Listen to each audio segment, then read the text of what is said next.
Hello plant lovers, welcome to my channel. Friends, आज मैं आपको एक ऐसे 10 टिप्स के बारे में बताऊंगी जिसको आप यूज़ करते ही आपके प्लांट्स में एक जान सी आ जाएगी, यानी कि आपके प्लांट्स और बहुत ही खूबसूरती से ग्रो होंगे और बहुत ही बढ़िया तरीके से। तो चलिए स्टार्ट करते हैं वीडियो। तो मेरा पहला टिप है सॉइल के बारे में। हमेशा सॉइल को आप इस तरह से यूज़ कीजिए कि उसका पीएच लेवल प्रॉपर हो और उसमें हमेशा ऑर्गेनिक ही ऐड कीजिए, यानी कि मैन्योर है, पॉटिंग में सॉइल है, इस तरह से ऐड करने से आपका सॉइल हमेशा वेल ड्राइन रहेगा। तो ये रहा मेरा फर्स्ट टिप। मेरा सेकेंड टिप है वाटरिंग।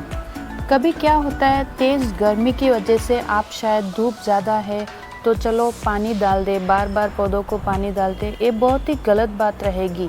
हालांकि आप पानी जब ही दीजिए जब आपकी सॉइल मिट्टी कुछ सूख जाए, या आप इस तरह से आप फिंगर टेस्ट कर सकते हैं। यूँ मिट्टी को हाथ में लीजिए, अगर वो गीली है, मॉइस्चराइज़र है इसके अंदर, तो प्लीज़ आप इसे कभी भी इस प्लांट को वाटरिंग ना कीजिए। तभी कीजिए जब ये पूरी तरह से मिट्टी सूखी हुई है, तभी आप इस पर पानी दीजिए। अब देखिए, इस मिट्टी को जब मैं हाथ में ले रही हूँ वो बहुत गीली नज़र आ रही है ना। और इस मिट्टी को देखिए, ये कितनी सूखी हुई है। हालांकि आप हाथ में ले भी नहीं पा रहे हो, तो इस पौधों को, अभी इस प्लांट को पानी की ज़रूरत है। मेरा थर्ड टिप ये है सनलाइट। कितनी बार ऐसा होता है, कुछ पौधों को कम से कम 4 से 6 घंटे की सनलाइट की नेसेसिटी रहती है, और कुछ ऐसे पौधे रहते हैं जिनको सनलाइट की ज़रूरत ही नहीं होती है, यानी कि वो शेडी एरिया में रहना पसंद करते हैं। तो मेक श्योर जब भी आप कोई पौधा लगाते हैं घर में, तो आप एक बार गूगल में सर्च करके देख लीजिए, उस पौधे के बारे में रिसर्च करके देखिए कि उसे कितनी सनलाइट की ज़रूरत है। अगर उसे 4 से 6 घंटे की सनलाइट की ज़रूरत रहती है तो आप उसे धूप में रखिए, वरना अगर उसे शेडी एरिया पसंद है, कोई पौधे ऐसे रहते हैं कि वो शेडी एरिया में अच्छी तरह से ग्रो करते हैं, तो मेक श्योर आप उस पौधे को शेडी एरिया में रखिए।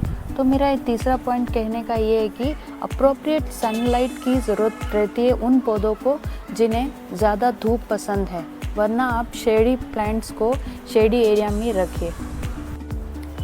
मेरा अगला टिप है फर्टिलाइज़र के बारे में। फ्रेंड्स, कभी कभी क्या होता है कि आपके कोई पौधे इस तरह से मुरझाने लग जाते हैं, तो आप सोचेंगे शायद इसको फर्टिलाइज़र की ज़रूरत होती है। तो आप बिना इसकी कोई जांच पड़ताल करते आप फर्टिलाइज़र कोई भी प्लांट पे देते रहेंगे तो वो बहुत ही गलत होगा। क्योंकि जब समर का सीज़न होता है तो कड़ी धूप की वजह से ऑलरेडी उस धूप में ढेर सारा नाइट्रोजन रहता है, और जब बारिश होती है तब भी बारिश के पानी में भी बहुत सारा न्यूट्रिएंट्स रहता है। तो इन सीज़न में आप आपके प्लांट्स को कोई भी फर्टिलाइज़र ना दें। इनको बराबर फर्टिलाइज़र देने का सीज़न होता है जब प्लांट्स डोरमेसी में चले जाते हैं, और वो रहता है स्प्रिंग, यानी कि ठंड का मौसम रहता है। तब प्लांट्स के पत्ते पर पानी रहने की वजह से ये डोरमेसी की स्टेज पे चले जाते हैं। तब आप उन पौधों पर फर्टिलाइज़र दीजिए। वो कम से कम अक्टूबर से लेकर जनवरी के महीने में इन्हें फर्टिलाइज़र की ज़रूरत रहती है। अदरवाइज़ आप पूरा साल इन पौधों पर कोई भी बार बार फर्टिलाइज़र ना दें। मेरा अगला टिप, फिफ्थ टिप है प्रूनिंग करना। फ्रेंड्स, जब भी कोई प्लांट्स बहुत ज़्यादा ग्रोथ होने लग जाते हैं, देखिए इस तरह से, मैं अभी रिसेंटली इन हैंगिंग पॉट के प्लांट्स को सबको प्रूनिंग कर चुकी हूँ। तो होता क्या है, कोई भी इस तरह से फ्लावरिंग प्लांट्स जो रहते हैं, जब इन पे फ्लावर हो जाते हैं तो प्लांट्स की ग्रोथ होनी कम हो जाती है। तो आप मेक श्योर क्या कीजिए, जब फ्लावर हो चुके होते और वो बहुत ही पुराने यानी बहुत दिन के हुए फ्लावर्स को आप इनको निकाल दीजिए। जब आप इनको निकाल देंगे तो इनकी जो भी एनर्जी रहेगी, फिर आगे को प्लांट बढ़ाने के ऊपर वो एनर्जी पूरी चली जाएगी।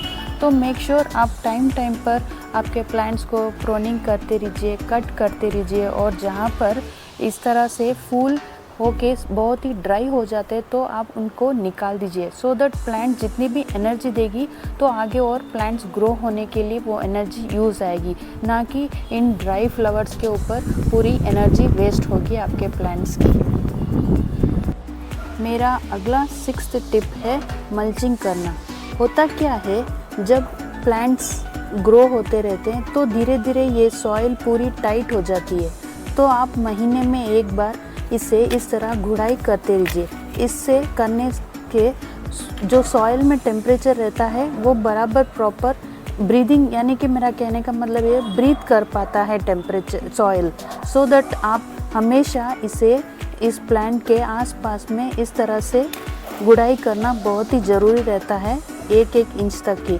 और जो भी पॉट में, अगर अब इस पॉट में एक पौधा लगाया हुआ है, साइड में जो छोटे छोटे वीड्स ग्रो हो रहे हैं, आप उन्हें कभी भी निकाल देना ज़रूरी है। होता क्यों है, इनकी जो रूट्स है बढ़ती रहती है, उसके साथ साथ में जो वीड्स बढ़ती है उनकी भी रूट इन रूट्स को टाइट कर लेती है। जो अनवांटेड प्लांट्स, इसे हम वीड्स कहते हैं, तो आप हमेशा इसे निकाल कर बाहर रख दीजिए और वो ही पौधा एक इस प्लांट में रहने दे जिस पौधे को आपने लगाया हुआ है।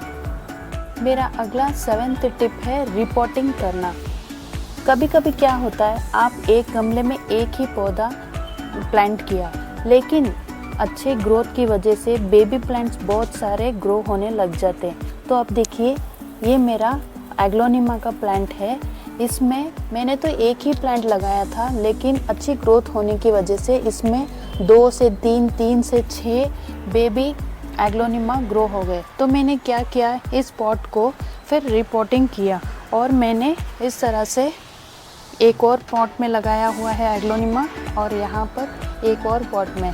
जब बड़ा पॉट रहता है और उसमें 2 से 4, 4 से 6 छोटे छोटे पौधे लग जाते हैं, तो उनमें बहुत ही टाइट हो जाते हैं रूट्स, तो आप कभी भी उन्हें रिपोर्टिंग की ज़रूरत रहती है, तभी तो ये बहुत अच्छी तरह से ग्रो करते हैं। नेक्स्ट मेरा 8th टिप है ये जो फूल के ऊपर आप देख रहे हैं छोटे छोटे से कीड़े हैं, तो आप कभी भी पौधों को जब पानी देते हैं, कभी महीने में एक बार इन पौधों पर, फूलों पर ध्यान से देखिए, छोटे छोटे से कीड़े आने लग जाते, और जब भी ये आते हैं तो प्लांट्स की ग्रोथ कुछ हद तक कम हो जाती है। तो आप हमेशा इसका ध्यान रखिए, कहाँ पर कीड़े हैं, महीने में एक बार इसे आप पेस्टिसाइड्स दीजिए, छिड़काव दीजिए दवाइयों का। जब एक इस तरह से जोर से स्प्रे करके इस तरह से आप छिड़काव डालने से ये सारे जो पेस्टिसाइड्स, यानी कि जो भी स्पाइडर मिट्स है या फिर मिली बग्स जो भी लगे हुए हैं, वो सारे क्लियर होने के बाद में आपका पौधा फिर अच्छी तरह से ग्रो करेगा। ये देखिए,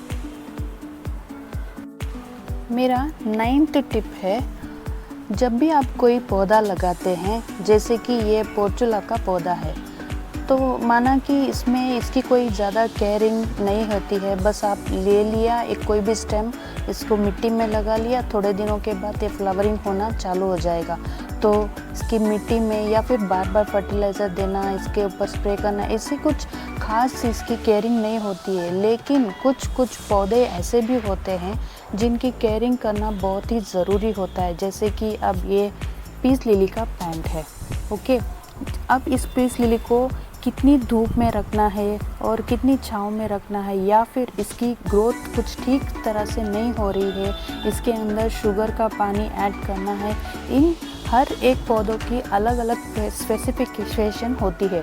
तो आप रिसर्च कीजिए, जो भी आप पौधा लगा रहे हैं उसके बारे में कुछ रिसर्च कीजिए, उसकी केयरिंग टिप वगैरह करके फिर आप बराबर का ध्यान रखेंगे, तो देखिए थोड़े दिन में आपका गार्डन एकदम अच्छी तरह से, सारे फ्लावर्स, सारे प्लांट्स बहुत अच्छी तरह से रिस्पॉन्स करेंगे।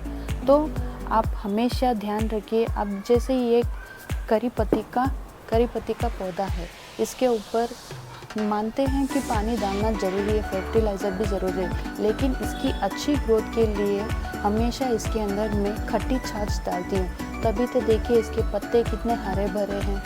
तो इसी तरह से सब पौधों की अलग अलग स्पेसिफिकेशंस रहती है तो आप रिसर्च कीजिए और उसके अकॉर्डिंग आपके प्लांट्स को ग्रो कीजिए।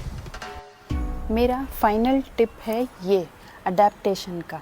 होता क्या है, आप गार्डनर है, आपने बहुत सारे पौधे लगा दिए, सुबह आए तो प्लांट पर पानी डाल दिया और चले गए। नहीं, ऐसा नहीं होता है। आप समझिए, कोई भी प्लांट को समझिए। अब जाने कि ऐसा एरेका पाम है, इसकी आधी पत्तियां तो हरी है लेकिन आधी पत्तियां सूख गई है। वो क्यों हो गई है, इसका कारण क्या है? या फिर ये स्नेक प्लांट है, इसका भी इस तरह से पत्तियां सूख गई है, तो कारण क्या है? तो आप इनकी केयरिंग करना भी बहुत ही ज़रूरी है। सिर्फ पानी, फर्टिलाइज़र देना ही ज़रूरी नहीं है। ये जैसे कि आपका एक फैमिली मेम्बर है, इसकी प्रॉब्लम को समझिए, आप रिसर्च कीजिए, फिर इसका केयर करिए। थोड़ी देर इनके पास बैठो, बातें करो, टाइम बिताइए, तभी आप जाके इनकी प्रॉब्लम को आप समझ पाएंगे।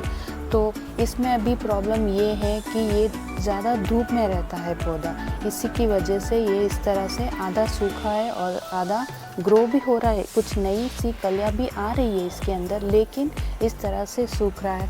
और यहाँ पर जो स्नेक प्लांट है, इसके अंदर शायद ओवर वाटरिंग हो गई है। अभी बारिश का सीज़न भी है, तो ज़्यादा पानी होने की वजह से कुछ पत्तियाँ इस तरह से सूख रही है। सो अडेप्टेशन, आप जो पौधे लगाते हैं, सिर्फ पानी या फर्टिलाइज़र देना ही ज़रूरी नहीं है। Try to understand their problem, go for a research. उनकी पत्तियाँ क्यों सूख रही है या फिर फ्लावर्स क्यों नहीं आ रहे हैं। ज़्यादा ग्रोथ हो रही है तो उसे कटिंग करना है, रूट्स ज़्यादा बढ़ गई है तो रिपोर्ट करना। इस तरह से आप आपके प्लांट्स के प्रॉब्लम को समझिए, उनको केयर कीजिए और फिर आपके फैमिली मेम्बर की तरह ही उन्हें ट्रीट कीजिए, उनके साथ थोड़ा टाइम स्पेंड कीजिए। तब देखिए आपके प्लांट्स भी आपको रिस्पॉन्स करेंगे। तो कैसे रहे मेरे ये 10 इम्पोर्टेंट टिप्स आपके गार्डन को ग्रो करने के लिए। सो thank you friends watching for my video. अगर मैंने कुछ भी गलत कहा हो तो प्लीज़ कमेंट करना, और अगर आप मेरी बात से सहमत हो तो भी प्लीज़ कमेंट करना। So thank you, stay tune, IB garden, bye.